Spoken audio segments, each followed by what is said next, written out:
Student athlete. You hear this term time and time again, but what does it actually mean? For 460,000 NCAA collegiate athletes, it's their term they're most often referenced by, and it means that they are students first, athletes second. Our philosophy is simple. One of our major goals of our program is academics. They have resources on campus through our academic advisors in the athletic department, their own advisors in their own majors and divisions. And then we also have our tutor system. These resources include study hall in ISU's Turner Hall and content area tutoring, or CAT, from the Student Success Center. Idaho State also received a $10,000 per year grant from the NCAA for additional tutoring. I've been lucky enough in the athletic department to, I've gotten a grant through the NCAA, so we've been able to do a lot of tutoring. We've also been able to do a lot of helping out with training of like the tutors and NCAA eligibility stuff, and to kind of make sure that they're going along and doing the things that they need to be doing in order to help our athletes, but not cross that line, that academic line. The NCAA has also established regulations for student-athlete eligibility. Per the NCAA, Division I student-athletes must complete 40% of the coursework required for a degree by the end of their second year, 60% by the end of their third year, and 80% by the end of their fourth year. In addition, all Division I student-athletes must earn at least 6 credit hours each term to be eligible for the following term, and must meet the minimum grade point average requirements that are related to an institution's own GPA standards for graduation. To meet those standards, tutoring and study hall come into play. Required hours differ between sports and academic standing, but can range anywhere from 4 to 10 hours per week. Freshmen have to have 8 hours of study hall.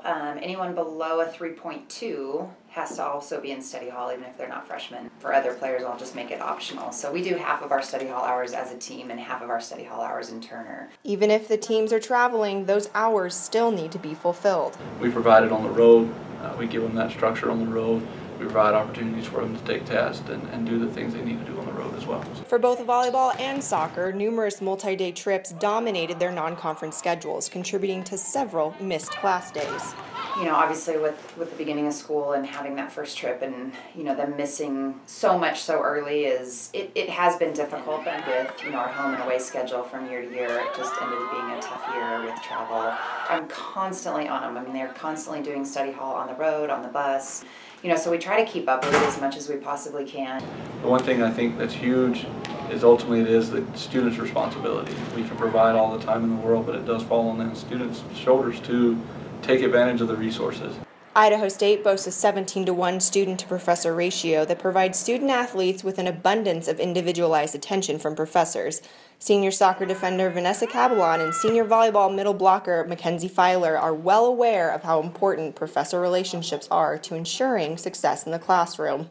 Our coach, she reminded us very early to email our professors at least 2 weeks and then a week before school started. When we get back, we introduce ourselves, make sure they know, hey, I'm the one that emailed you, I was the one that missed class, kind of get to be best friends with the professor because you're going to be gone. Before every class, usually after class, I go to them and just be like, hey, I'm Mackenzie Filer, I'm on the volleyball team.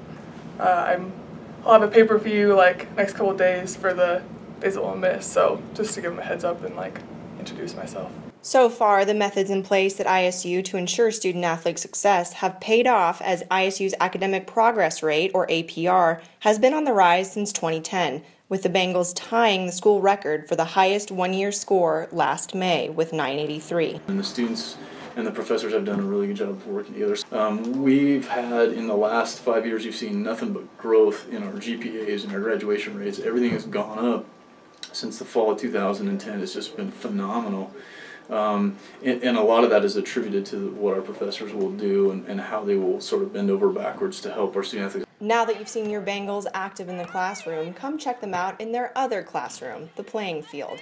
Go to www.isubengals.com for a full calendar of ISU athletic events.